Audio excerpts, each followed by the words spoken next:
Peace, peace. Baragani Islam. All right. All right. Peace, peace, y'all. Peace. Baragani Islam. Let me turn this down. All right, y'all. All right. Peace, peace, y'all. Okay. Okay. All right, y'all. Sorry about that. Peace, peace, Baragani Islam. Salam. Hetepu. Rahubat. Gino Lakuni Nani. Chief Noble Bandele in the building. All right. Let me get everything together. I'm putting it all together. All right. I'm here. All right, y'all. Peace. Uh, Today we're going to be talking about the misconceptions of New Year because today is supposed to be New Year's, right? So we're going to talk about the misconceptions and we're going to look at the misconceptions with uh, the resolution, the New Year's resolution. All right. So we're going to get in that today. So before we get into that, I want y'all to please smash and hit the like button. All right. And all right, so we're gonna remove this. We're gonna add this. All right, y'all forgive me. I got some couple things I'm doing different on here, so it's throwing me off. All right, but I wanted to before we get into this, y'all. I want to get my daily things. So this is the so-called New Year, in which we're gonna find out what this really is about. But before we get into that, y'all please go to our website, indigenousmoors.org, and please check out our books. If you want to check out something that's on the subject matter of today, uh, let me show you this up here. Check out this book right here. If y'all go to indigenousmoors.org, y'all go down, scroll down, y'all can click on this book. Uh, it'll take you to here. You can go. You can also get it on Amazon, right? So it'll take you to Amazon if need be. And the book that I'm gonna be that kind of corresponds with today's lessons is Wake Up Africa. So I kind of talk about that in there. And I also got some other videos dealing with this subject matter. I did one on the Christmas, the mysteries of Christmas. I also did one about time variance. So if you guys know anything about Loki from the Marvel universe, y'all know that Loki had time variance. And so I did a video talking about that because what we looking at today. Hold on, let me go here and make sure I'm heard. Okay. Peace, peace, my queen. In the building. The queen is in the building. All right. So today, what I'm what I'm gonna be discussing is about time, the time variance, kind of about what's been going on. Why are we dealing with New Year's in a dead time of the year, right? That's what you hear all the time. Why? Why are we dealing with this? And what happened? Because time has been changed right in front of our eyes, right? Right in front of our ancestors' eyes.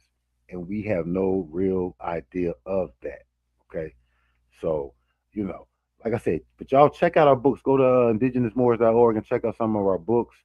And we're going to pretty much get started. So, what I want to do though today is I want to start it off so that we can see it from two different perspectives. Okay. So, I'm gonna play a video, a couple videos for y'all to get into, and then we're gonna discuss it. And then what I'm gonna do is also got like information that I'm gonna add on to this, so you guys get a full spectrum of what's being said. Okay. So with this video, um, well, before we get into that, man, I also want to say something else about New Year's, so-called New Year's, and the 1st of January. January the 1st has a lot of meaning to melanated people. One of the things is that they is supposed to be the first day of the Emancipation Proclamation, right? And that was on January 1st. So a lot of times when we see people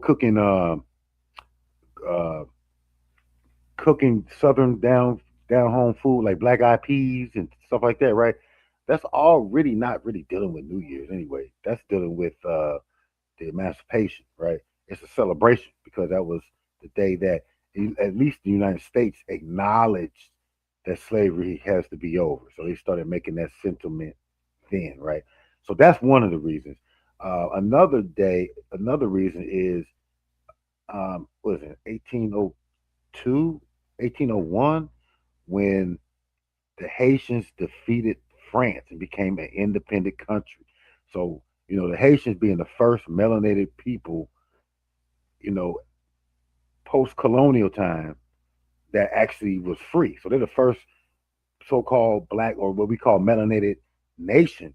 And they started on January 1st, right? And another thing that's going on, if you guys, we all celebrating uh, Kwanzaa and today, Baragani, for all of y'all out there, Baragani. Uh, Today is the day of Imani. So I want to just look at that real quick because that's the last day. These are all the things that's dealing with January 1st, right? Outside of the, typical New Year, so-called New Year's, right? So today is day 7, if y'all didn't know, in Kwanzaa, and it's Imani, which means faith, right? So um, let me just show you guys what that means to the community of what faith is. So day 7, Imani, faith, trusting our people, our future, and our moral arc of the universe. It's to believe with all our heart in our people, our parents, our teachers, our leaders, and the simultaneous, in the righteousness and victory of our struggle. Okay. So I'm not going to go all into it, but it's got using Hebrews 11:1. Faith is the substance of all things hoped for and evidence of things not seen. Okay. So this echoes Imani's insistence that belief precedes visible transformation. So on the 7th day of Kwanzaa, let me go back. Okay. On the 7th day of Kwanzaa, and it's the final day, the green candle on the far right of the Kanara is lit. Green symbolizes the future, and its replacement at the conclusion of celebration is deliberate. It also represents the motherland, or the home place upon which our culture, history, and traditions are founded. Imani gathers all that has come before. So unity, self-determination, collective responsibility, cooperative economic purpose, and creativity binds them together with trust. Okay. So, I know a lot of y'all, we understand Kwanzaa, but these are for people, who don't know. Okay. So y'all see the Kanara, right? So it says that Imani, or faith, is not blind optimism. It's a disciplined belief. It is the conscious, intentional decision to trust in the worth of African or Moorish or melanated people and the legacy of their struggles, even when evidence is incomplete and outcomes are uncertain.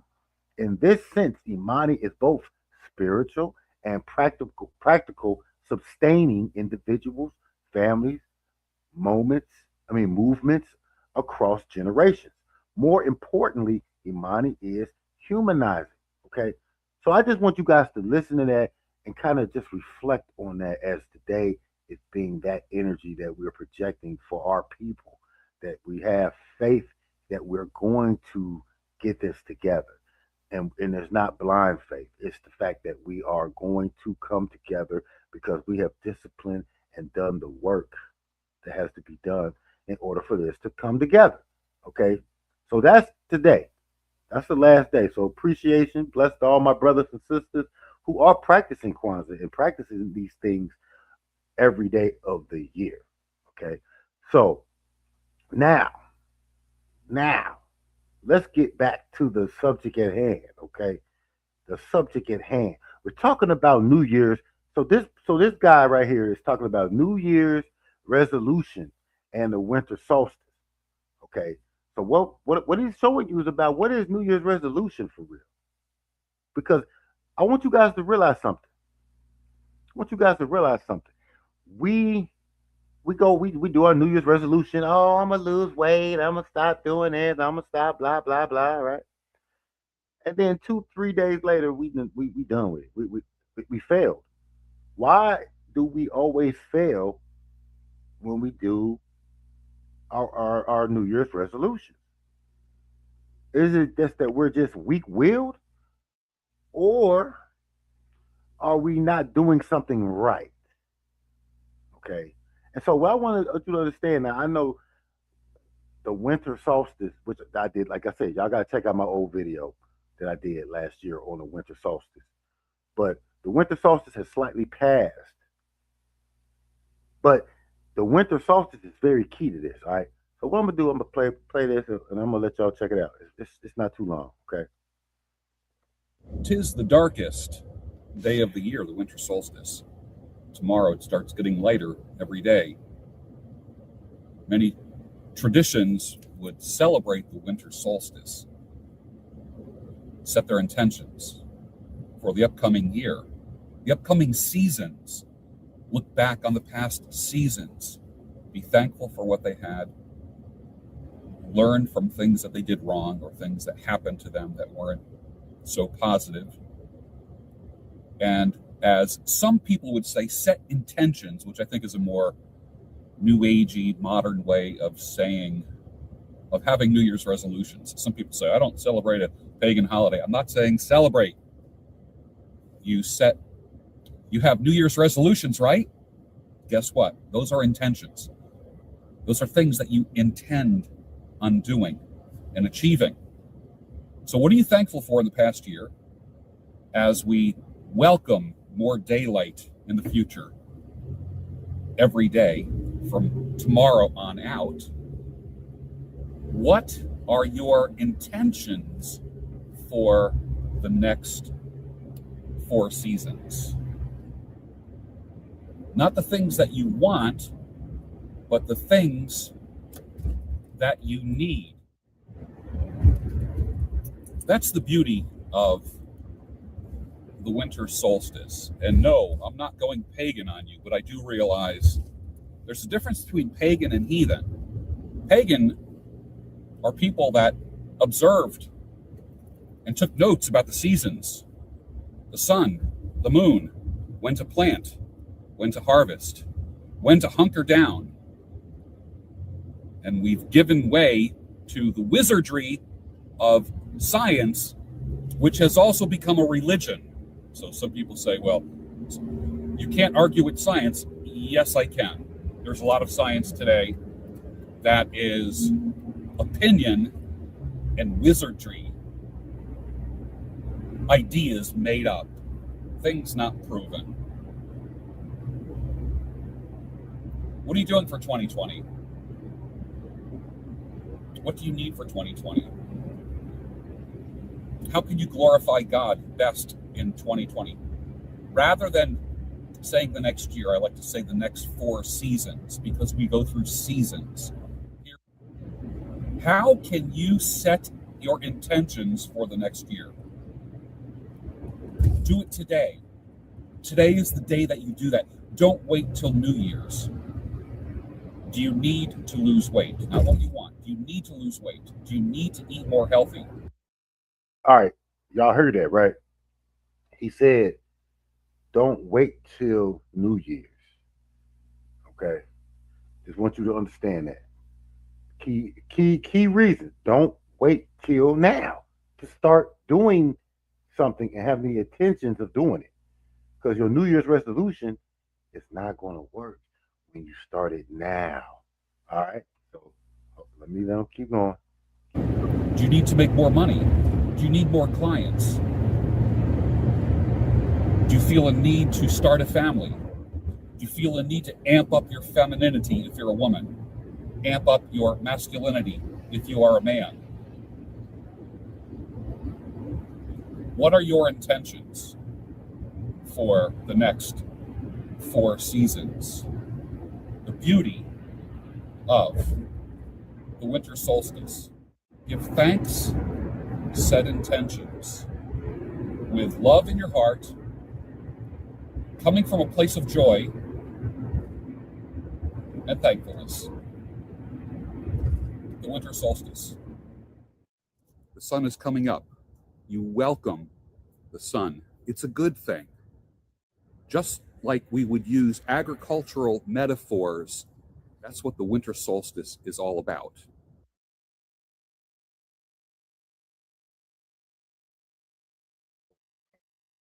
So, okay, I want to stop it real quick. He said that's what it's about, the winter solstice. Okay, so what you guys should be getting or understanding from this is that setting your intentions is actually dealing with some type of astrological event, right? What's the astrological event? The sun, the resting of the sun for 3 days, and then its return to bringing more light into on the planet, right? So with that light coming back, your intentions is set in that sun, in that return of the sun. Now,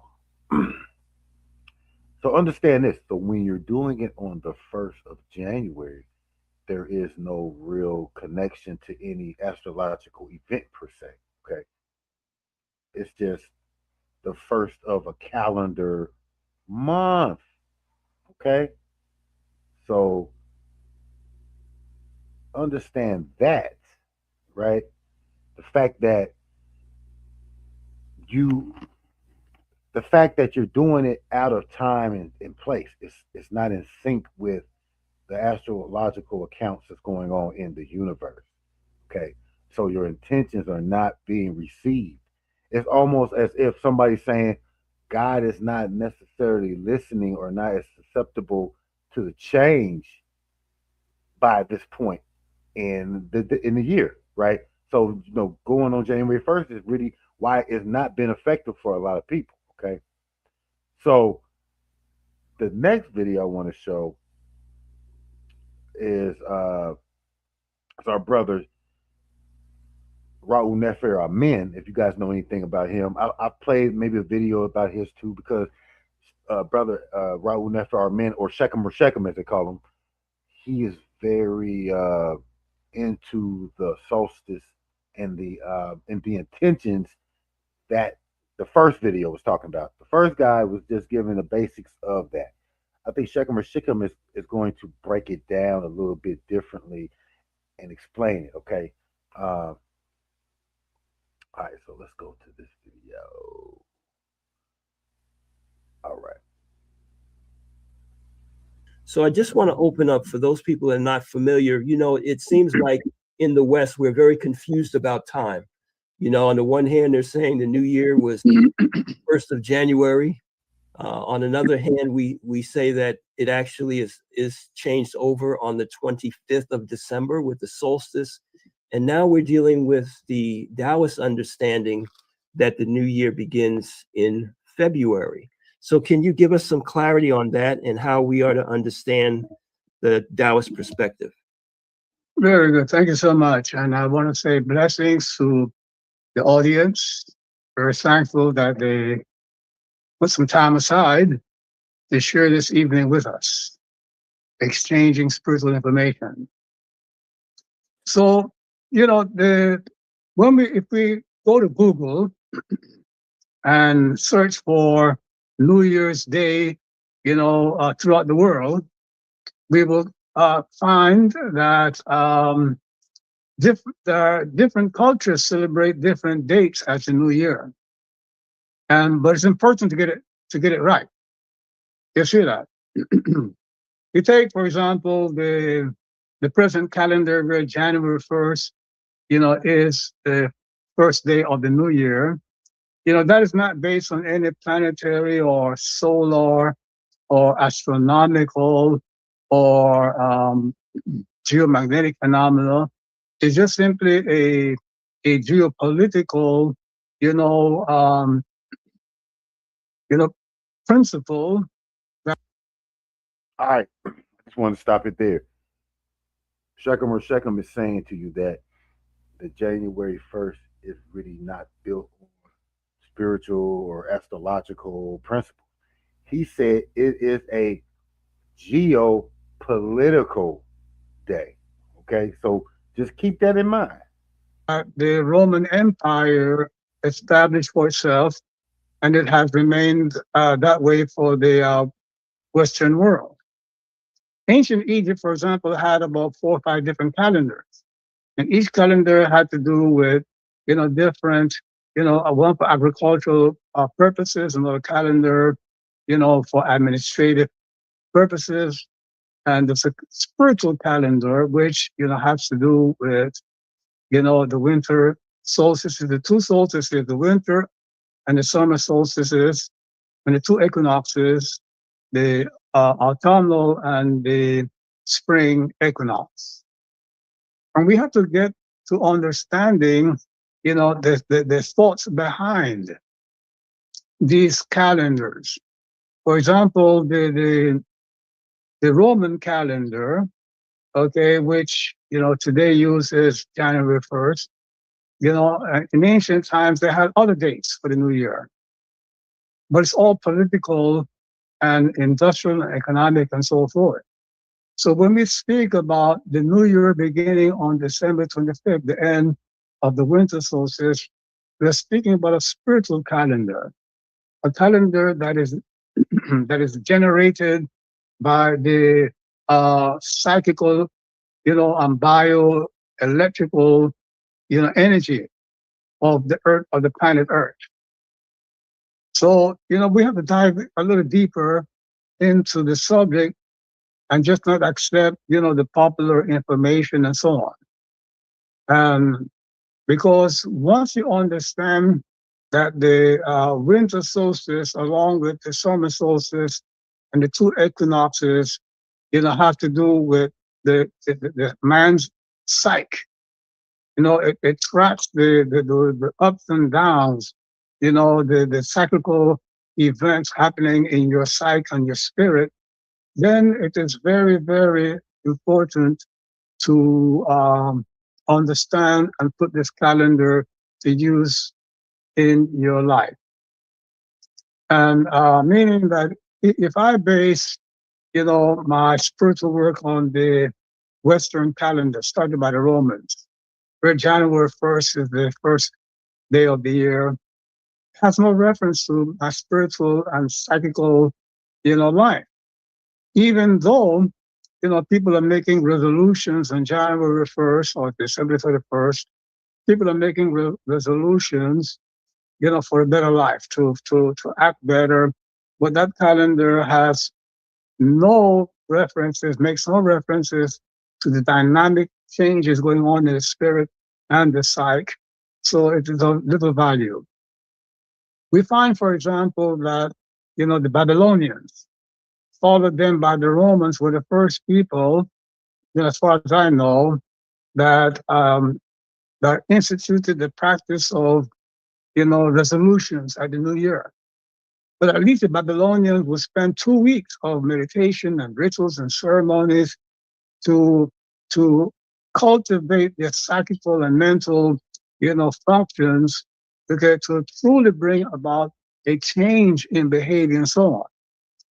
Compare that to the West, the present Western practice of just writing down on a piece of paper and burning it, or just intellectual statements. If you want to make a major change in your life to improve your performance, your behavior, your wealth, your health, you're going to need much, much more than, the effort and the knowledge that people put into these so-called New Year's resolutions. And this is why I created this course. We are now in about our 45th year of this course. We brought it outdoors to the general public for the past, I would say, 7, 8 years. And we are going even further with it, taking advantage, of technology to bring it to the world. So we need to be very thankful for that ability to share on the highest level, this course. All right. All right, y'all.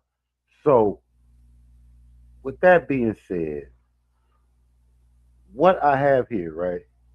So what's being said? So Shechem is saying to us that the January 1st is nothing but a political, geopolitical event.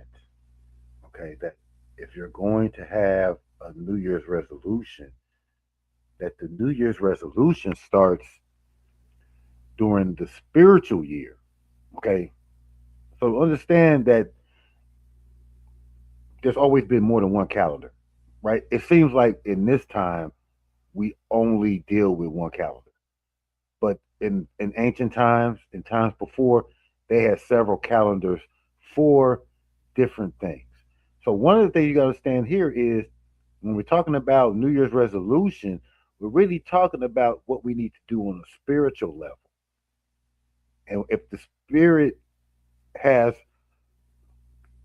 from what he's saying is the spirit has a certain time of the year that it's able to renew itself better than any other time.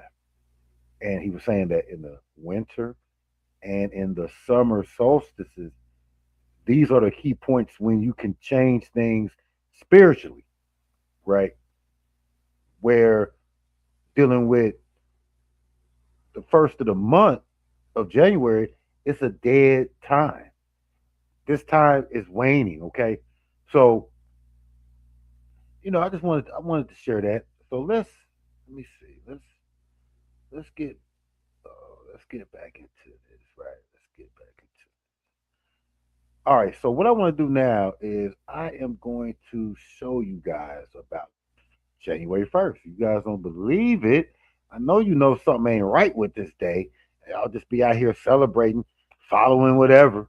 We just following whatever, not really getting it. So let's look at this right. Yeah, okay. It's talking about. So I want to say, so why is January? Because we're talking about why January is not the spiritual, it's not the new year.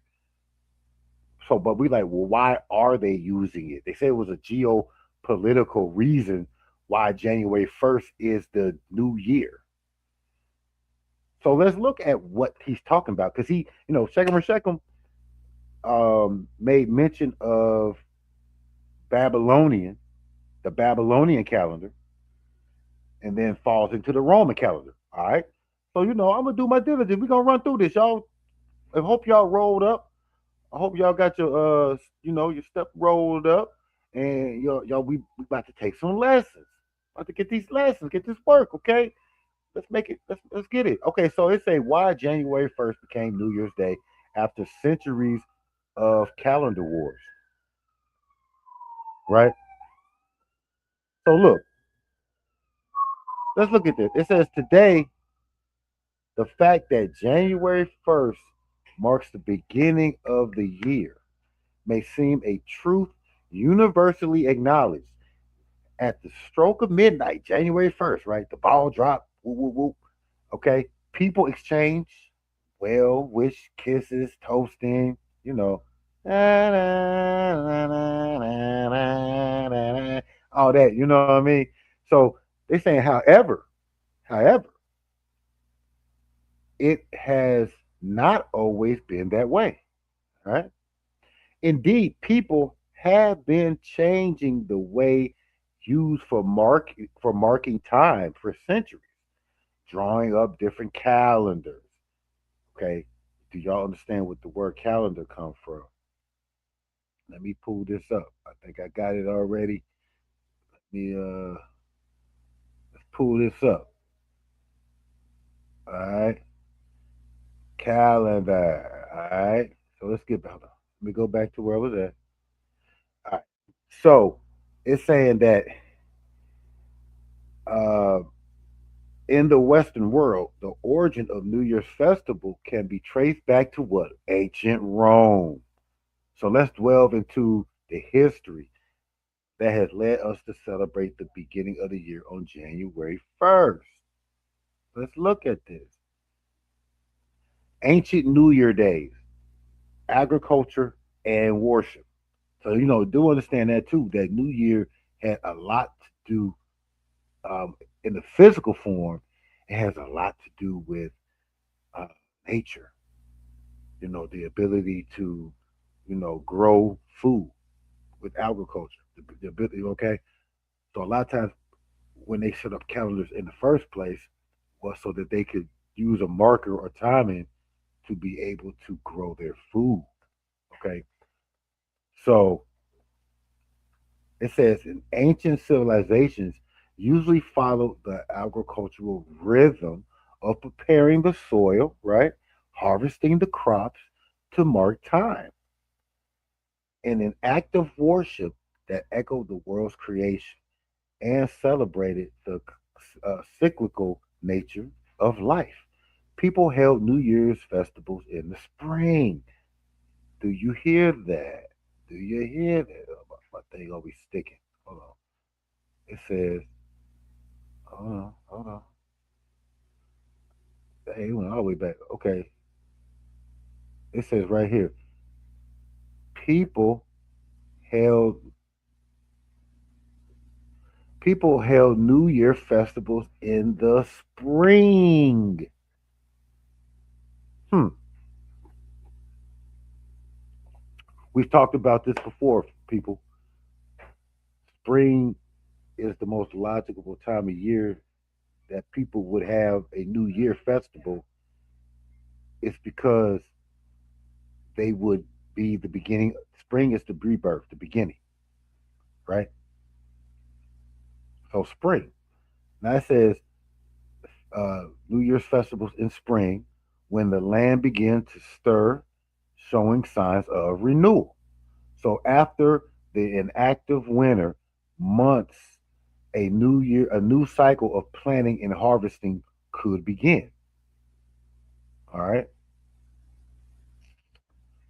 So let's look in ancient Mesopotamia, for example. Okay, the Babylonians celebrated the Akitu festival, marking the beginning of the year after the vernal equinox in March. So once again, they're talking about spring. They're talking about March. So in ancient times, the new year was associated with the events that were going on the planet and astrological things of that nature, right? It says that when the Tigris and Euphrates River flooded deposits of fertile silt and soil, the festival revolved around the recitation of the Emu Elish, the creation epic celebrating the sun god Merduk's victory over the disruptive powers of chaos. So they're linking it back to you know gods and you know nature. So now it says also water was also a seasonal factor in ancient Kemet or Egypt, where the year began on the first day of the month of Thoth or Tahuti, which is in September, the god of wisdom and knowledge. The Egyptians divided the year into three seasons that followed the agricultural cycles. Okay, so in Europe, the Celts also structured their way of marking time around the agricultural seasons, where the land and the weather allowed more for cattle raising than cereal cultivation. Cattle herding usually marked the annual cycle. Okay, so now we're moving into the Roman Republic calendar from 10 to 12 months. So now look, talking about from 10 to 12 months. So the old calendar or old system had uh had 10 months. And now they got the 12 months. Then they've had 13 months. When you're dealing with a lunar calendar, you're dealing with 13 months. So the thing about it is, how we're fixated on one calendar now. You know, the ancients and people before had different calendars for different events. Okay. So when we're talking about the agricultural cycle with the seasonal rhythm also served as the basis for the earliest Roman calendar, traditionally attributed to Romulus, the legendary founder of Rome. It was probably developed from some kind of Greek lunar calendar, which in turn was derived from the Babylonian one. So all this, really going back to Babylonian. They're known to be having the oldest calendars, things of that nature, right? So it's saying according to this early way of marking time, the year began in March. So for everything that we've seen so far, except for one calendar that was done in Egypt in September, all the rest of this stuff always points back to March. Okay. So it's saying that it first begin the first so the beginning of the year started in March and it ended in December for a total of 10 months, meaning in 304 days. The two other winter months, when the farmers did not work in the fields, were not counted, resulting in a gap of 61 and a fourth days. Traces of this Roman lunar calendar are still visible today.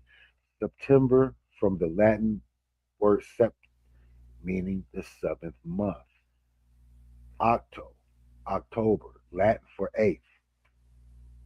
November, novem for ninth. And December or decim for 10th. So I know we all think about that too. Like, when we look at how it's set up.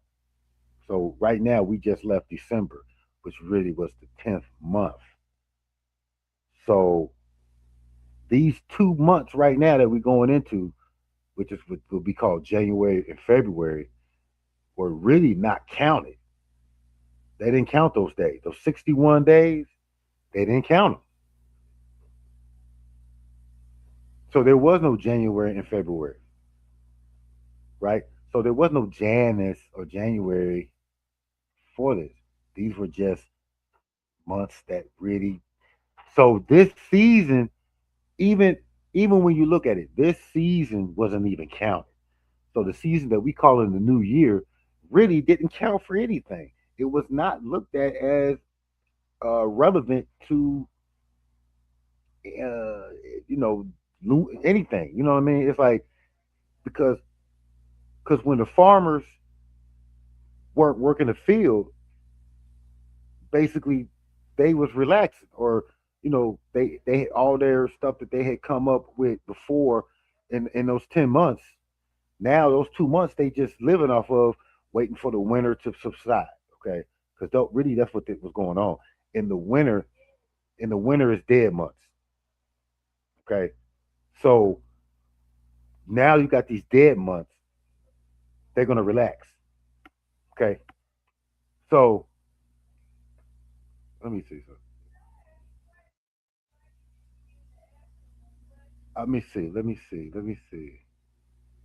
I am trying to go back. It says I'm trying to go. Hold on, y'all. My thing keeps messing up. Let me go. Let me go. Y'all like and subscribe while I'm trying to get this together. Okay, so I say okay. So we passed this part. It says right here. Okay, so it says that. Let's see. Now they're talking about the moon cycle too, because we got to talk about the moon cycle, right? The moon cycle is a one of our calendars. Okay, this is it right here. Right here. Okay, okay. It says then reported during the reign of Numa Pompilius, the second king of Rome, altered the original calendar, adding 2 months and introducing January as the first month of the year. All right. So Januaris by the ancient Romans, January was named after Janus, the god of beginnings. Okay, now it's starting to make sense of what they're doing. So Janus is so what does it say? Janus, the Roman god Janus is the god of beginnings. So obviously, we're beginning a new month, beginnings, right?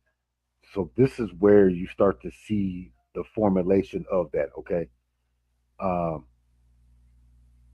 January was named after Janus. Okay, so it says as the moon cycle is approximately 29.5 days, the Roman civic calendar was about 10 and a 1/4 days shorter than the solar year. So okay, so now you see. So now you see that there's more than one calendar, right? There's more than one calendar going on. So I'm saying this because, like I said, in today's time, we really don't know. Okay, we really don't know about any of those things. Okay, so I'm just let me see. Let me see. So it says over time, however, the calendar became too confused. The fact that the College of Pontiffs or the council responsible for regulating religious worship often decided whether to insert the extra days for political reasons. Okay, this often decided whether to insert the extra days for political reasons did not help matters. Indeed, the Pontifex Maximus regularly shortened or extended the terms of magistrates and public officials by tweaking the calendar. Okay, so now what we're dealing with, we're seeing the manipulation of time. Okay, okay, that's what we're talking about. It says in 46 BCE, when Julius Caesar was declared dictator, there was a 3 month gap.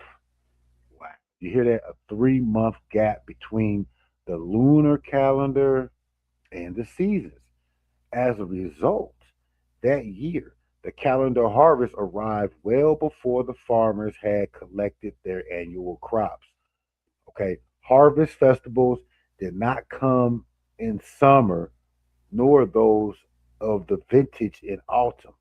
Okay, so they're having calendar problems in Rome. Rome is have they got different calendars going, and they're not in sync with anything, and so everything is off.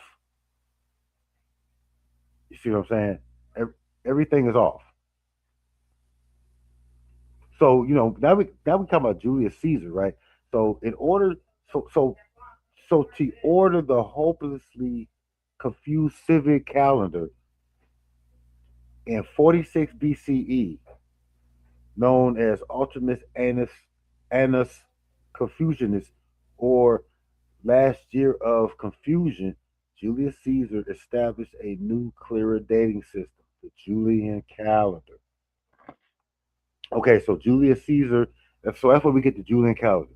The Julian calendar is the calendar that they was using prior to the one that we're using now. Okay, so I hope y'all with me. If y'all with me, let me know. We in the chat in the building. Okay, let me go in here and see what's going on. Let me see what's going on. Okay, so let me get back into this because I want, like I said, I gotta show you. Got the Julian calendar, right? From Julius Caesar, and you got, so basically I'm gonna say Julius Caesar. This was back in 30 BCE, so this is 30 years, even 30 or 20 years before the Christ era, right? Okay, so this is really like pagan. So the Julian calendar is really a pagan calendar at this point, right? Based on a solar year instead of the lunar cycle. The reformed calendar was drawn up by the astronomer by astronomer what's his name, Sosthenes of Alexandria, right? So the reformed calendar was created by another astronomer, right? And it retained January 1st as the beginning of the year, but introduced some changes to make the calendar more consistent using a 365 what? Egyptian solar year as his model. Okay, um so we talking about this Soul Sickness, right? I know I'm butchering his name. Sorry, y'all. Probably he's probably a Roman or probably a Greek that's living in Alexandria. Alexandria is Egypt. So once again, what Rome was doing was using the Egyptian solar year as his model. So now it's using the sun calendar based off of Egypt's interpretation as the new model for the Julian calendar. So what's the Julian calendar? The Julian calendar ain't nothing but a remix of the ancient Egyptian calendar, the solar calendar that is, right? Because Egyptians used the solar calendar, had a possibly lunar calendar, but they also used calendar based off the star Sirius, right? So that's for another time. I also did a video on that when we talk about the 4th of July. Okay, so y'all check that video out too. Anyway, instead of relying on the College of Pontiffs, right, to add the missing days on the political whims, they just divided it into 12 months or either 30 or 31 days. Huh? This is what we get. Except for February, we had 28 in common years and 29 on leap year. So this is where we get it. This, the Julian calendar is you can see that in the Gregorian calendar, right? But it says according to his calculations, the solar year was 365 and a quarter days. In 46 BCE, during the transition between the two different dating systems, 90 days were added, making the year 445 days long. Okay, so I want y'all to understand something.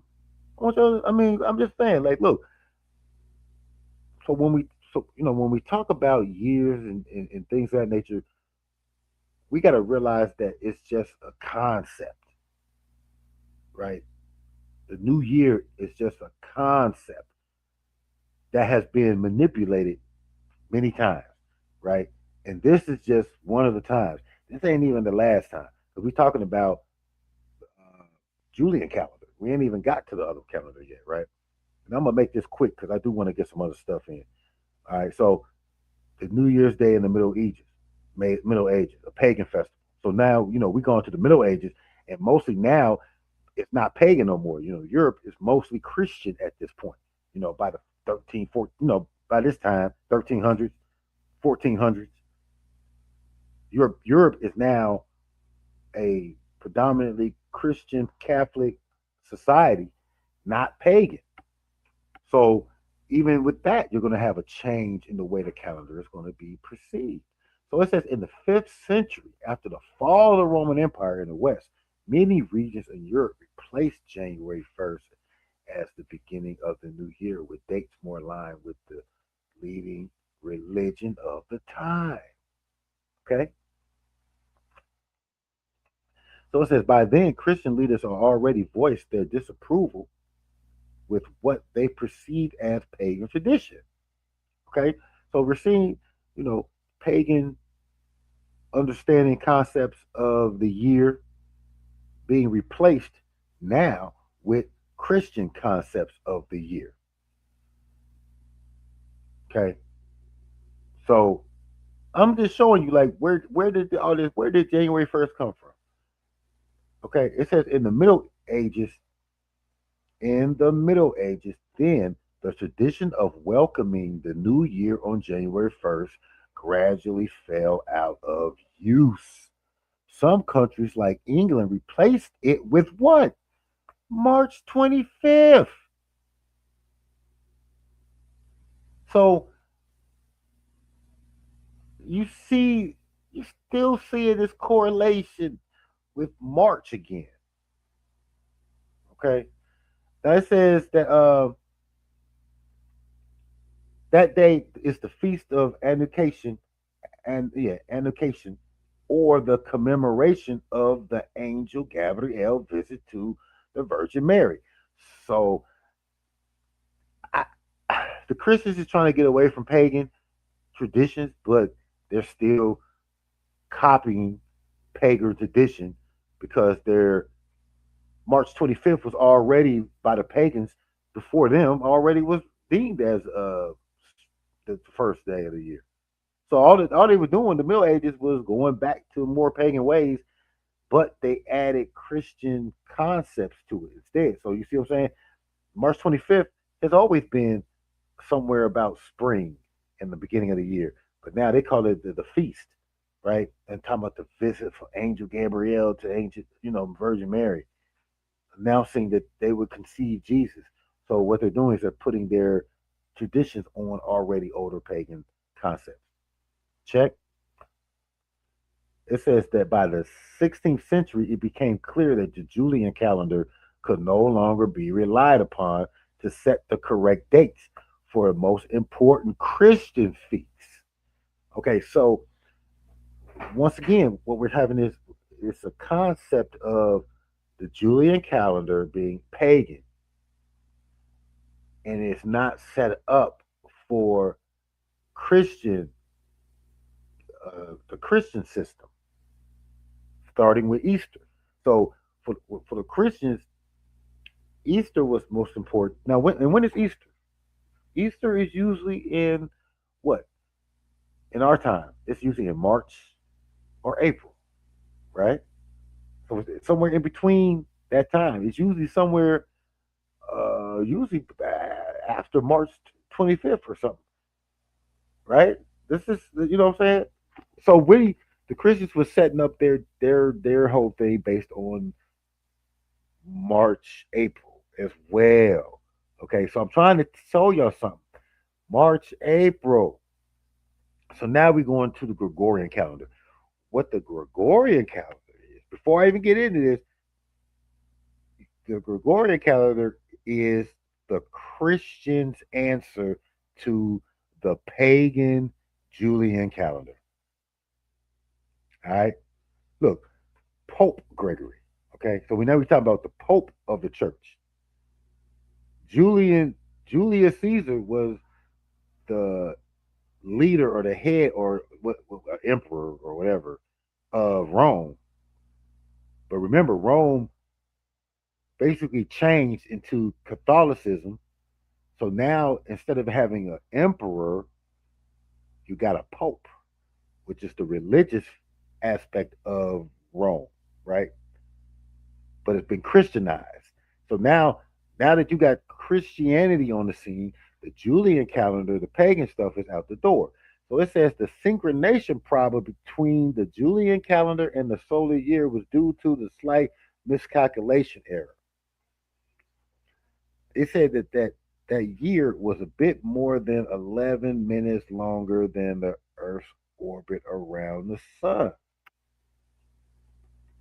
Hmm. Now just think, it's only 11 minutes off, but just think how much that would change things over time, right? Over 100 years, 200 years, right? So it says, as a result, the Julian calendar gained an extra day after 128 years. So, so by the mid 1500s, the gap between the Julian year and the solar year had amounted to 10 days. So to amend this error, in 1582, Pope Gregory is assisted by a team of mathematicians and astronomers, introduced a new calendar with the papal bull. Okay, what's this? Gravis, gravisimas, right? In the gravest concern. It said, named after him, the revised dating system advanced the days by 10 days. So now this is what we now this is the tricky part, right? This is where we see shifting of time. Okay, from they said they shifted the days, so they advanced it. So now October 4th was followed by October 15th that year. So what happened was one day is October 4th, and then the next day it was October 15th. The Gregorian calendar also introduced a more accurate method of calculating leap years and restored, and then they restored January 1st as the start of the new year.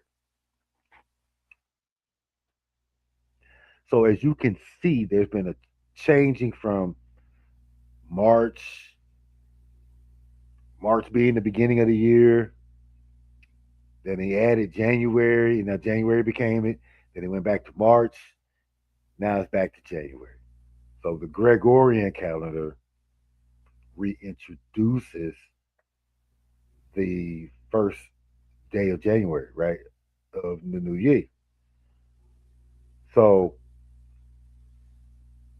that's pretty much where we're going with it. So you guys get an understanding of the history of the calendar system. You know, it's not always been this kind of calendar. It hasn't always been this many days. I mean, it's been so many different days.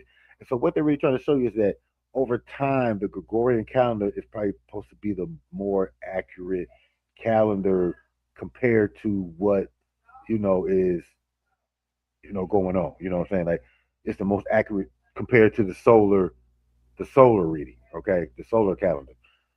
Um, let me see something real quick. Let me see.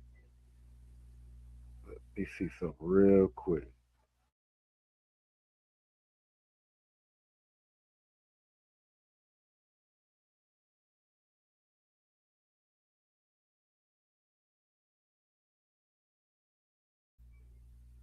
Okay.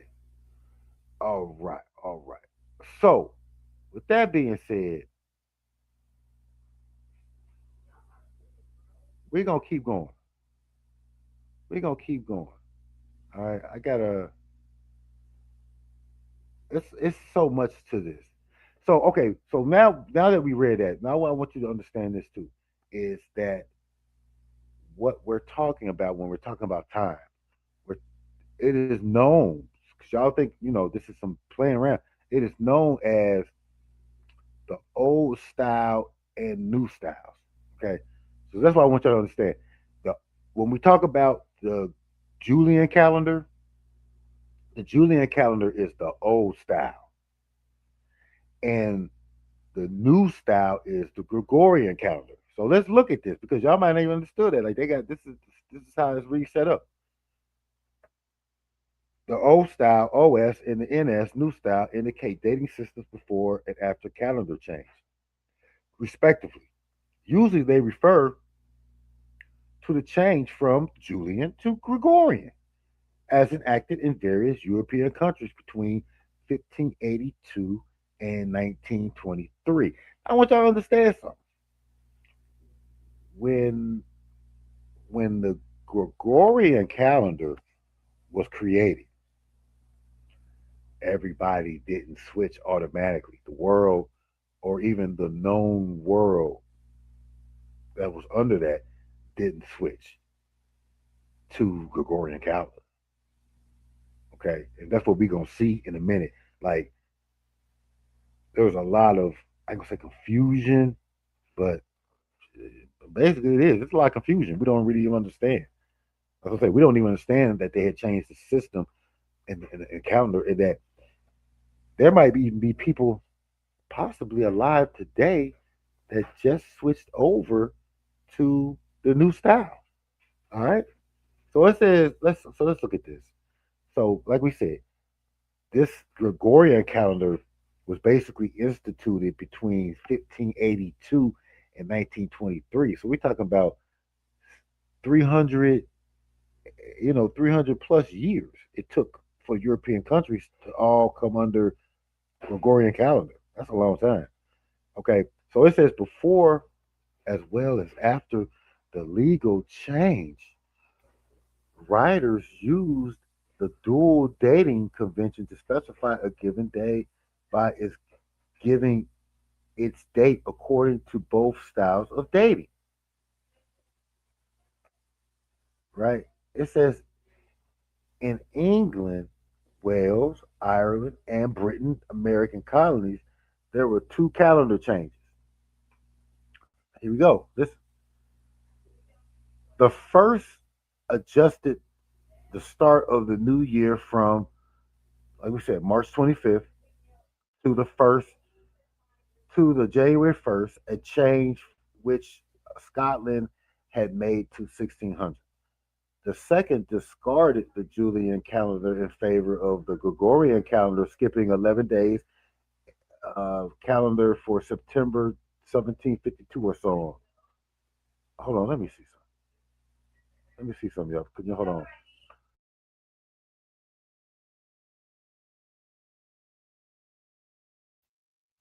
All right. I know I had feedback back there, y'all. All right, so let me go back to where we was talking about. Let me go back. Let me go back. Where was I? Okay. Like I said, we're talking about old style and new style. Old style, new style. Okay, so it's saying that England, Wales, Ireland, and Britain, American colonies, they had two changes. So, like I said, they went from the 25th of March to January 1st. Okay, Scotland change was made in 1600. The second discarded the Julian calendar in favor of the Gregorian calendar, skipping 11 days in the calendar for September to do so. So basically, when these countries was taking in, when these countries were bringing or changing to their different calendars, they had to skip days. So everybody took out 11 days out of their calendar at some point. And so we're talking about in 1752. 1752, basically, Europeans was over here in America. America wasn't a country called the United States yet, but it definitely had settlers, and England was over here, and everybody was over here. So it was that late in the time that they changed over, right? So now, but then check this. It says for centuries, such as Russia, where no start of the year adjustment took place, the old school and new school simply indicated the Julian and Gregorian dating systems respectively. So Russia wasn't even in this, right? So I just want y'all to understand it. The old school, new school, right? Right? And and so all right, so now I want to look at January, right? Because they keep if we keep looking at everything, they keep talking about January. They keep going back from March to January. March being the beginning, what most people believe was the beginning of the year, and they keep bringing it back to this Roman January. So do y'all even know who January was? Why as people today are still practicing, um, not to just say pagan, but like Roman pagan traditional ways. It's still very much ingrained in modern day calendar, even in Christianity, right? So when you look at this in Janus, the ancient Roman religion and myth, Janus is the god of beginnings, gates, transition, time, duality, doorways, passages, frames, and endings. Hmm. He is usually depicted as having a double-sided head, right? Let's look at the picture right there. Okay. We've talked about Janus before. It says that according to ancient Roman farmers' almanacs, Juno was mistaken for the tutelary deity of the month of January. But Juno is for the month of June. So what are they saying? What are they saying? Now I will say this: June is associated with the zodiac uh, Gemini, right? Which reminds me of Janus in the sense that you've got two people or two fate, So it's I'm just throwing it out there. So it says that Janus Janus presided over the beginning and ending of conflict, and hence war and peace. So Janus was really over war and peace. The gates of the temple of Janus in Rome were open in a time of war and closed to mark the arrival of peace. As the god of transitions, he also functioned pertaining to birth and to journey and exchange. And in association with Portunus, a similar harbor and gateway god. He was concerned with traveling, trading, and shipping.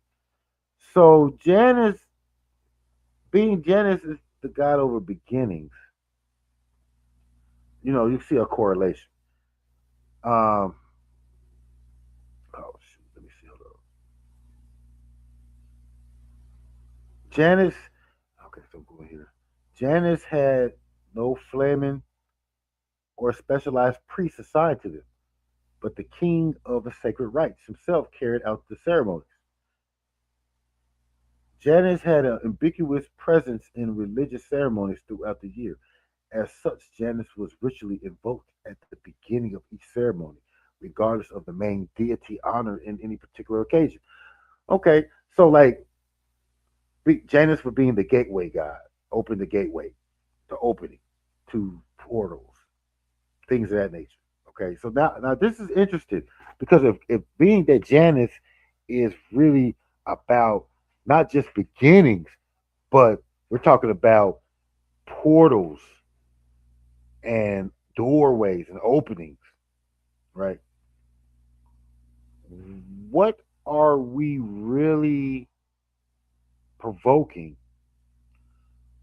when we are making our intentions under January or Janus? It's something. It's just something for you to understand. What are we really? What are we really performing when we talk about our New Year resolution in Janus? So let's look at the name. Let's look at the etymology of the name. So the name God Janus, meaning in Latin, arch, passage, doorway. See what I'm saying? Door. Okay. It is cognate with the Sanskrit to travel. Okay. So let me get this straight. It says that it's really about the beginning, right? Talking about doors. So from what I would gather, they're going to say, you know, beginning a new year is like opening a new door. Okay, but that the meaning to me, from what I'm getting from this, it's not really necessarily about just opening a new door into a so-called new year, but we're talking about a deity that deals with other aspects like passage, travel, to go places, to open new doorway, a passage. So to me, it's kind of, I'm not saying it's a stretch, but it's kind of a stretch to say that Janus is really the god of the new year. Like, that's not what I hear from this etymology, right? So, I mean, to me, January really is not the new year, even though it's been used. But based on what we understand now of the etymology, it really is not making the sense necessarily of being uh, the new year, right? So it's saying right here, it say three etymologies were proposed by ancient uh, erudites, each of them each of them bearing implications about the nature of God. The first one is based on the definition of chaos, be open, from which the word Janus would derive by loss of initial aspirate. In this etymology, the notion of chaos would define the primordial nature of God. Another etymology proposed that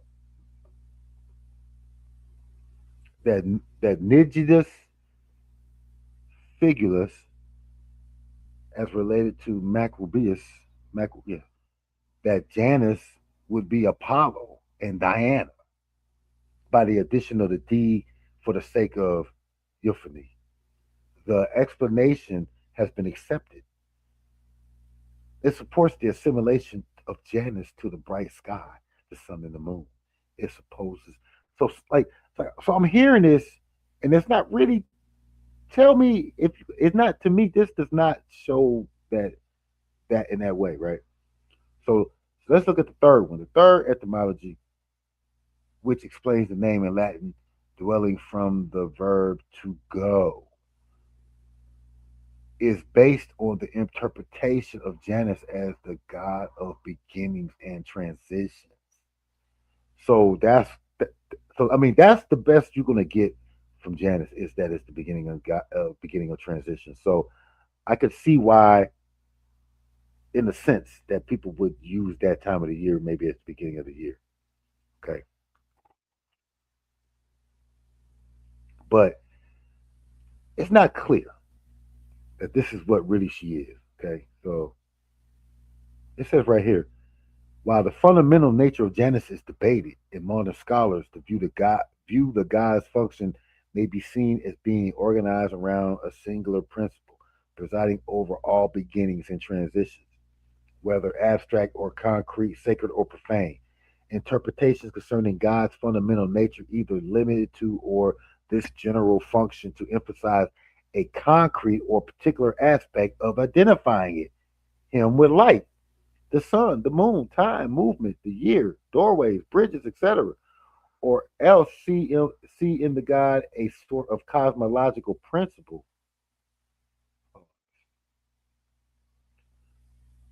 a cosmological principle interpreting him as a Uranic deity. His function of God of beginnings has been clearly expressed in numerous stuff, right? Okay, so Janus looks over passages, causes actions to start, and presides over all beginnings. So this is really the gist of it. Janus is really to preside over all beginnings. So I could see where Romans would have chosen uh, Janus and Janus, and it was saying that it was really the king of Rome that did this because they said there's no priesthood with Janus, so only the king could perform the ceremonies. So that's interesting in itself, you know. But that's not enough. That's one civilization, Rome being one civilization that decided to use Janus as that. When you got other ancient groups, Babylonian people before them were not using January 1st as that day. Okay, so let me keep it moving, y'all. Let me keep it moving. We getting we about to wrap this up. We about to wrap this up. Okay, let me see some.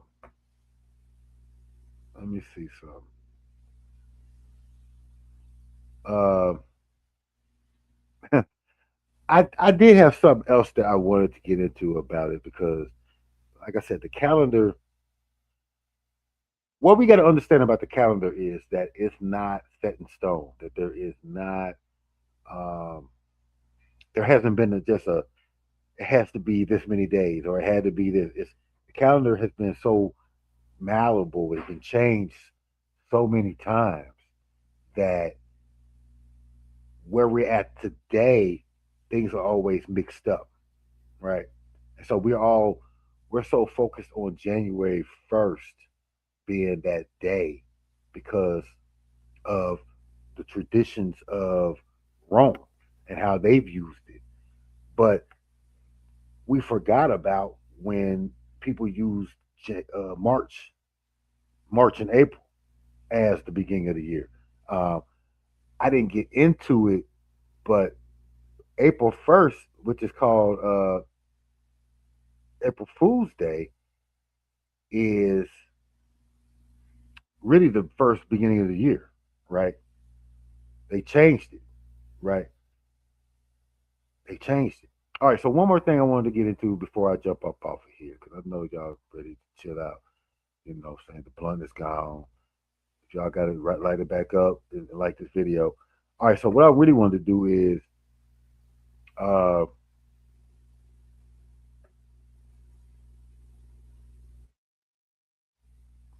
all right, let's look at this, because this is the other thing. We got we got the old style, the new style. We got the Julian calendar fighting with the Gregorian calendar. That's basically what's been going on. There has been a fight between the timelines. Okay, there's been a fight between the timelines for the past 300-400 years. Um, so I wanted to show you the other aspect of things because, like I said, starting starting at this new year is really not accurate because everybody doesn't follow the new year. At this time of year is really not significant in any astrological form. So okay, so this right here is talking about it's National Geographic, but it's saying why some people celebrate Christmas in January, right? Have y'all heard that? You know, some people do celebrate Christmas in January, and this all goes back to this whole old style, new style. It says why do some people celebrate it?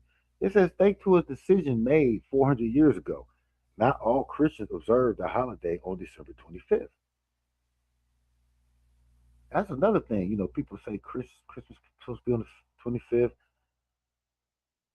How did it become on this day? Why is what's going on? It says now, and now this is perfect time. Christmas is over, right? So why are 12% of the world's Christians waiting until January 7th to celebrate? Right? This Orthodox Christmas is celebrated by approximately 260 million people worldwide, both in the majority Orthodox countries in Eastern Europe, like Russia, Greece, and in communities in Ethiopia, Egypt, and elsewhere. How Christmas evolved over the centuries. Okay, I'm not gonna get to it. It says Christianity adopted a standardized calendar. So now, okay, so this is where it ties in because we're talking about this calendar. The first thing happened was this. There were disagreements as to when to officially recognize the birth of Jesus. Okay, so it's been problems. Nobody they disagreed on when Jesus was born. It says it's going all the way back to 325 AD. Now, 325 AD. If any of y'all understand anything about history, the, the year 325 AD, right, is a very important date in history for Christians. Okay, we're talking about the first council of Nicaea.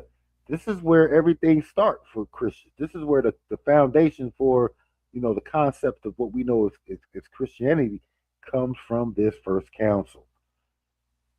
So the first council was even arguing about when was Jesus born. So it says, look, one of the first councils Nicaea most important agenda items was to standardize the date of the church most important holiday, Easter. Okay, so to do so, they decided to base it on the Julian calendar, a solar calendar which Roman Julius Caesar adopted in 46 BC. Now, I want to say something. This is important in the timeline, okay?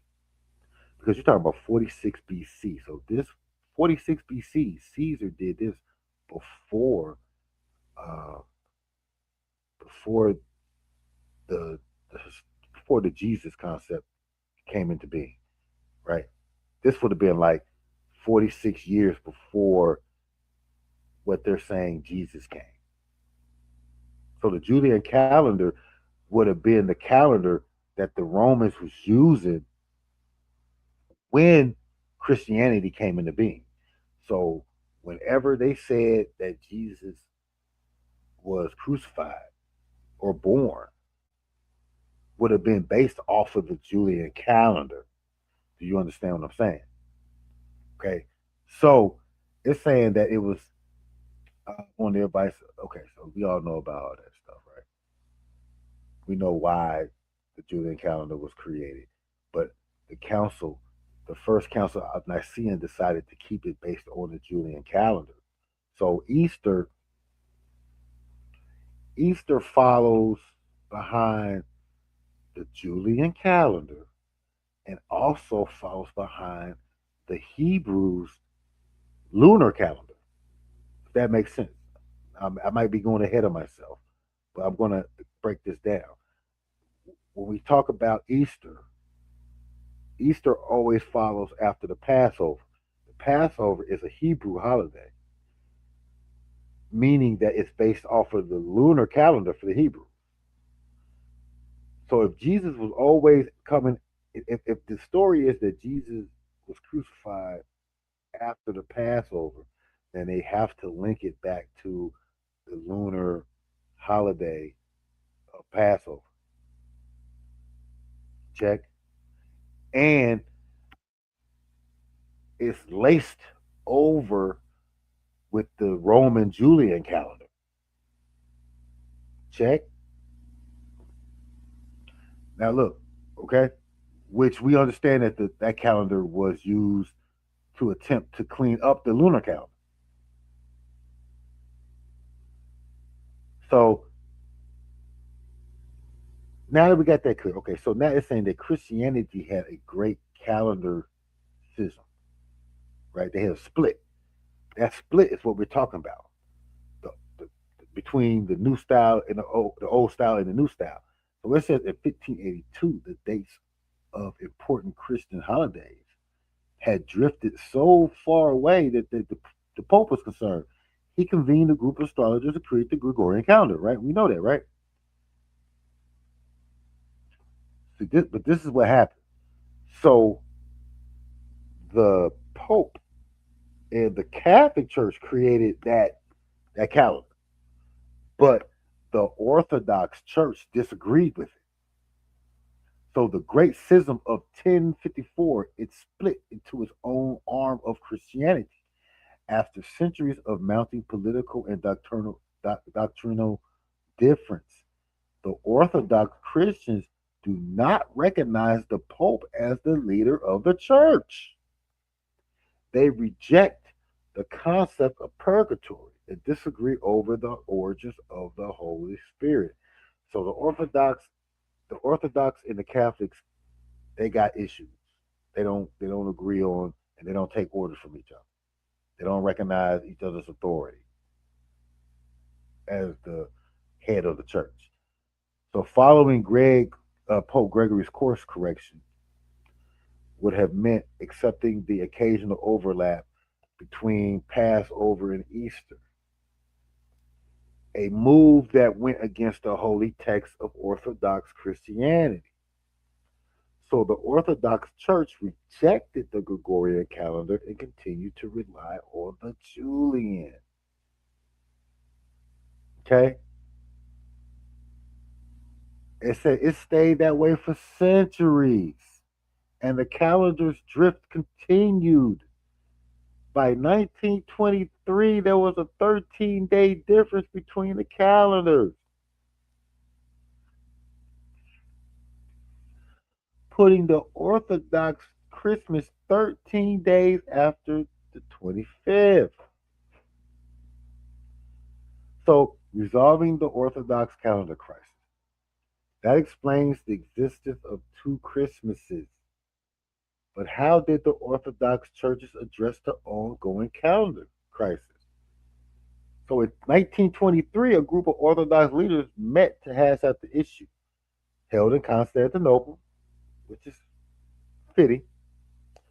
The Pan-Orthodox Congress brought together delegations from Constantinople, Cyprus, Greece, Romania, Russia, and Serbia. So they got heated. The Gregorian calendar by the Bolsheviks. Now this is interesting. So you got the Bolsheviks was abandoned by the Julian calendar shortly after the Russian Revolution began. So like Russia, I guess the czars was using the Julian calendar still. So the czars, all the way up into 1923, Russian czars was using the Julian calendar, and then when the Bolsheviks took over in the Russian Revolution, when they took over, they got rid of the calendar. They revised the calendar, so the churches who existed threatened under the role of communism. The calendar adjustment was a matter of survival. So like that's kind of crazy, right? So so this is what you got going on. You still got them practicing off the old calendar. See, there's a lot of people who still using the Julian calendar because of their religious conflict, right? Even though the Gregorian calendar has become the more adopted calendar over the world, there's still a lot of controversy behind it. Still a lot of, you know what I'm saying? So when we talk about when is Christmas, when is New Year's, when is all these things going on, we really don't know for certain when these days are here, unless we go by more astrological time. We know the solstice is always supposed to be a certain time of year, regardless if it's on the 21st or the 22nd. We know that there's a time when the sun is going to be at its lowest point in the sky, and that can be visibly seen. And it can be so using more natural times, astrological times, things that make more sense is when you look at how to do your resolutions. Your New Year resolution should be based on a spiritual revelation, based on a lot of times these things is based on astrological occurrences. Okay, that's that's how we really make change in us. You know, like Second was saying, you know, the preparation that you make during the solstice is what is going to create the will to really try to make the real change, right? Which is usually, like we said, it's the 24th. So it's like 8 or 9 days, what's that, 25th? That's like 7, 8 days before the new year, before the so-called New Year, January 1st, right? It's a week or so before that so-called New Year. So you're off by a week or so when you're trying to make these resolutions. You see, um, so I'm just saying these are the things that we looking at. I just thought I haven't been on here in a while. Wanted to get into a little bit of this. I wanted to show you guys a different aspect of you know what's going on. Now I'm gonna show you one more thing though. One more thing, just to back it, bring it home. We're talking about the pagan New Year Yule resolution and ancient origin, right? So look, basically what they saying here. Let me see if I can blow this up a little bit. See if I can blow this up. It should be all right. That's big enough right there, right? So it's saying right here, the pagan New Year begins not on January 1st. Okay, so the New Year doesn't really start on January 1st, but a Yule The winter solstice, when the sun is reborn and the new cycle begins, long before modern calendars existed. Okay. Ancient pagan cultures marking the turning of the year by the return of light, not by a date on paper. And so this is what we're saying is that we are relying on a date on paper, okay, that's been based on Gregorian calculations, and I get it. You got mathematicians, astronomers, all these things came together to calculate this calendar, right? And this calendar that we go by, the Gregorian calendar, has a purpose in our lives. But when we're talking about spiritually making changes, then we have to look toward a different new year. And this is not the new year. Okay. That's all I'm saying. This is not the new year. So when you guys are saying Happy New Year, just understand that we're not talking about the maybe the true year. This is the political new year, the fiscal new year, you know, governmental new year. Um, you know, that's what it was created for. Okay. It says that what we call New Year's resolution today, it began as Yule vows and solstice oaths, spoken aloud at the pagan New Year as an act of spiritual alignment and personal commitment. And so that's what we're saying. We're like, look, if you really are trying to make a change, then find find that change in the alignment of your spirit with the particular time of the year. Okay. You know, I probably should have made this video. I wanted to, but I was kind of fasting. You know, like during the solstice myself, I tend to fast. You know, reflect on things for the coming year, and that's when me personally, that this is why I'm talking about it because this is when I do my thing. I do my thing around the solstice. So it says that understanding the pagan.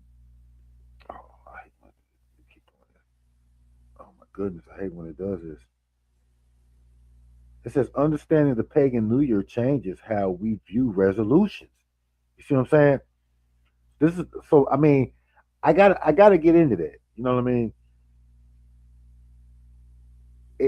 This should change the way you look at New Year's resolutions. You understand? This should change the way you do it. It says instead of the guilt-driven promises made after a holiday chaos. Okay, you didn't been during. Think about this, y'all. During the 21st through the 24th, what are y'all doing? Y'all are drinking more than what y'all normally would because there's all these Christmas parties going on, celebrations, right? You got family over, people. What with the liquor stores? The liquor stores is packed, right? So at the solstice time, the Yule time, you guys are drinking and eating like more. You're indulging at this time of year.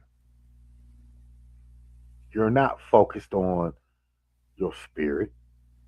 You're not focused on your spirit around Christmas. I mean, I know it sounds good, the whole, peace on earth and all that. But really, in reality, y'all are caught up in the commercialism of what Christmas is. Y'all go out and spend a whole bunch of money buying food. Got people coming over. Y'all drinking, smoking. Y'all doing a lot. Y'all doing a lot at that time of year, right? All the way up into New Year's, and then New Year's, y'all so-called New Year, right? The first. What was y'all doing today, this morning, last night? What was y'all doing? Y'all was partying, enjoying yourselves, drinking, smoking, kicking it. So, this whole time of year, At the end of this year, y'all are doing way more stuff. That's why it's called chaos. It's very much like how a lot of the Romans were practicing Saturnalia, where they was going around wilding out, just wilding out. This is time of year that the Europeans, when they wild out, and we take on that sentiment as melanated people around the world, indigenous people. We've kind of dropped our spiritual understanding of ourselves in a sense, right? And we've kind of taken on the indigenous, I mean the European ways, right? The European got it from the Romans, right? And so we kind of taken on that, right? So anyway, it's saying that in this chaos, though, the Yule offers a natural sacred time to set intentions. Okay, just like the guy said in the beginning of this video. I mean, when we started, he was saying that this ain't pagan. He was just saying that if you're going to do a New Year's resolution, that's what you're doing. A resolution is when you set intentions to do something. So the Yule offers sacred time. You don't hear nobody saying that January 1st is the sacred time to do anything. Never. It's just associated with the goddess Janus for new times, for a new change, right? But it's not. That means that they're saying, hey, look, we're going from one year to another. We're going to uh, winter. We're going from fall to winter in a sense. We're going into a new time. This is going to be considered a new opening, a new year. But it's not saying it's sacred. It's not giving you the purpose to use that time to change. Okay. This is saying that this is the cosmic rhythm, the ancestral practice, and the return of the sun. It's the return of energy. The sun is raw. It's that it's the raw, it's the chi force, the life force. The sun really is the life force of the planet. So when there's lots of sun, there's lots of energy, right? Manifesting. You're able to do more, have more power. It energizes, especially melanated people. It energizes us. So the sun is very important to this planet. It carries information, it carries light, it carries energy, it carries warmth, it carries a variety of things that is needed in order to make changes. So when you're in tune with the planet, with the rotation of the sun, okay, it's putting you more in line to be able to do these things. So it's saying the history and origins of the pagan New Year. Yule as the true turning of the year. So Yule is saying that for most of human history, time measured by the sky. You understand? This is what we mean by this. That we're saying that a new year is based off of what is going on astrologically, what's going on spiritually. Okay, not by paper calendars. The winter solstice is the heart of the Yule, which marks the return of the sun after the longest night of the year. Ancient people, this was the moment the true year truly began. Now, this makes sense because the beginning of the year is going to start when the sun is beginning its return, it's being reborn. Okay, the pagan New Year, as you were represented, the rebirth of what? Divine light, the turning of the wheel, the emergence of hope, a new beginning after death of the old year. This was not the metaphor, it was cosmology. Okay. So what he's saying is that by January 1st, today, by contrast, is the civil invention. Okay. Created thousands of years later. The cosmic New Year has always been a Yule. So I want you to understand that what they're saying. The cosmic versus civil.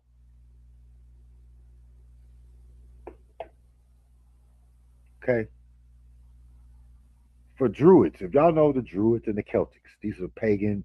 They practice pagan, uh, traditions. The pagan New Year was the season of deep stillness and reflection. See what I'm saying? Like if you get into like Shechem or Shechem and you get into the Sarah Set Society, um, this is what they talk about. They talk about this time of year is supposed to be stillness. Winter was not an interruption; it was the sacred tradition, transition. So solstice gatherings honored the return of the divine child. The sun is the divine child, if you understand. The cleansing of the past year. So when we make these intentions, these declarations, if you will, New Year's resolutions, if you will, we have to cleanse ourselves of the past year. Okay, we should be making a cleansing of the past year. In order for you to do something different, you must get rid of what you were doing. So you must put it down. A lot of times, if you're trying, like, if let's say you're trying to stop eating things, you're trying to do this, wouldn't it be good to already like do a cleanse to clean your body out of the things that you were addicted to allow your body a new chance. So the cleansing of that past year has to be done. Community reconciliation, blessings for the returning light. See, this is why it's important. Like, um, everything I'm saying, I think all tie together. When you look back at Kwanzaa, Kwanzaa represents uh, these things. Right after, if you look at it, you got the solstice, and right after you come out the solstice, it's Kwanzaa. So now you already in the mode to take on the principles of Kwanzaa, right, and bring them all the way into the first of the new year. So really, when you get to the first January, when you get to January 1st, you should have already put your uh, intention in the solstice, right? And so by the first, what you're doing is you're continuing it.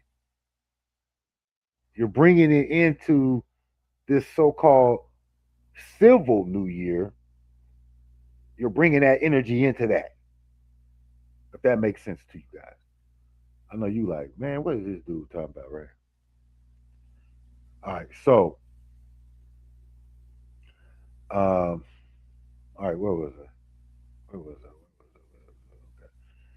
So it's saying that these traditions included the earliest examples of annual vows, the ancestors, modern resolution. People pledge to act with integrity, restore harmony, or commit to personal and communal practices. These are vows, annual vows that we do in the right time. I just want y'all to understand that timing is everything. These vows were not about self punishment. They were about intentional living in alignment with the tuning of the season. Okay. So I'm not gonna go all into it all the way, right? But let's look at it.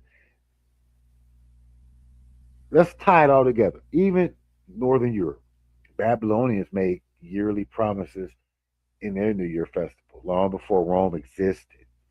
Roman made vows to Janus, the god of beginning and transition. But even then, see, this is what I'm saying.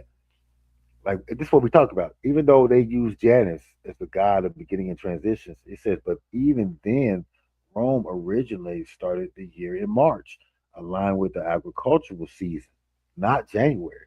The shift to January came from political reform, not spiritual understanding. So what we're dealing with now is we're dealing with political uh, calendars. Calendars is based off of taxation and money. It's not based. This calendar is not based off of spiritual.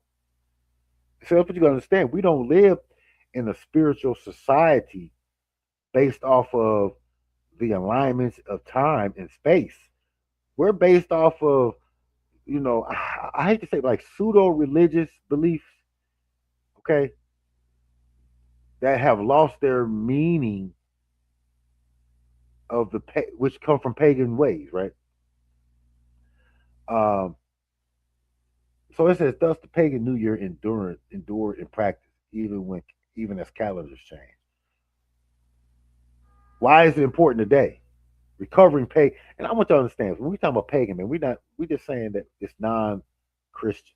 That's really what that's all pagan is. Pagan is somebody who's not Christian. That's what Christians call people that were not Catholic. Pagan.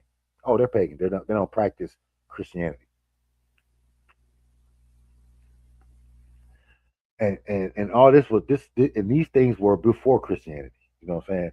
So we're saying that how to recover these old traditions, basically, reframe the entire concept of resolution. It returns intention setting to a place of seasonal wisdom, spiritual grounding, cosmic timing. Very important. Timing. Timing is everything. If you understand that term, timing is everything. So if you're going to do something, make it in the right time. Ancestral practice, I say, these are things that we practice as Moorish people. Ancestral practice. Inner clarity rather than pressure. Clarity rather than pressure. You're not forced to understand or do something. You do it based on your understanding internally. This is why so many modern resolutions fail. They are created. Listen, you guys make your. Oh my goodness, what is the world going on? Okay, this is why so many fail. Right? They do it in exhaustion. They do it in chaos.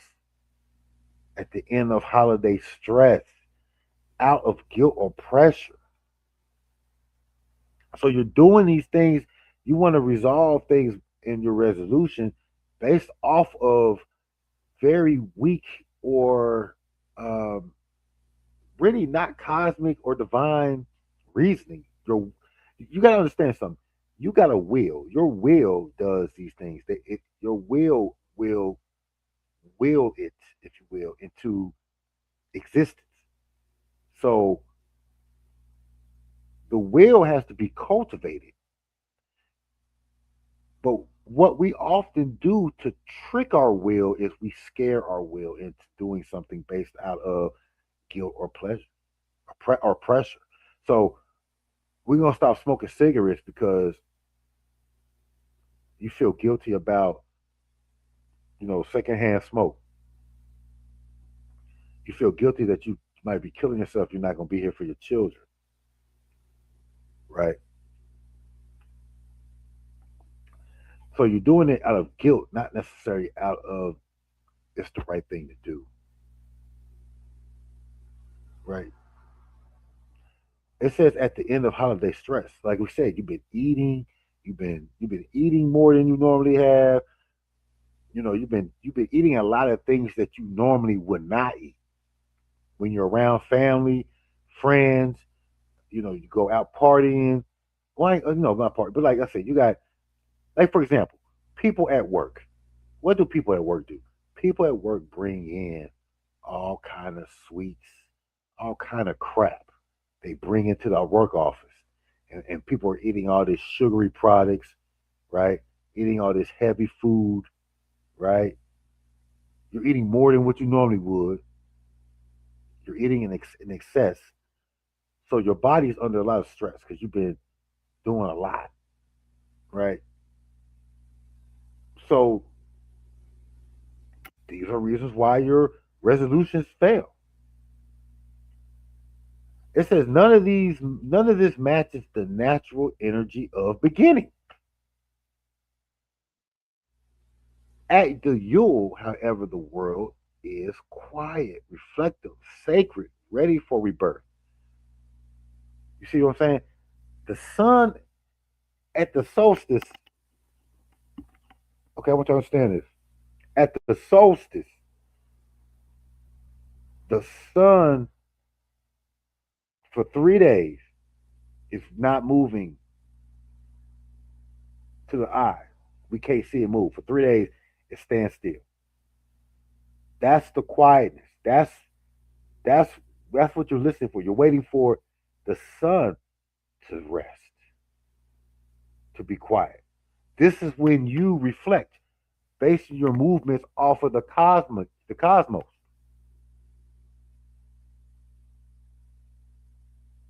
The new year symbolizes a moment when darkness reaches its peak. The new year, right? Stillness reveals truth. Light begins to grow again. Seeds stir beneath the frozen ground. So this is really what's happening. The seeds are activated. Everything starts to get activated in this time of the year. Everything is recognizing, like, wait a minute, the sun is coming back. It's time for us to activate. So it says this is the time of inner rebirth, not frantic outward change. Renewal, awakening inner potential, shedding old cycles, preparing for new growth, embracing clarity, and recognizing thresholds. This is what you're supposed to be doing in the new year. This is how you are supposed to create change. Okay?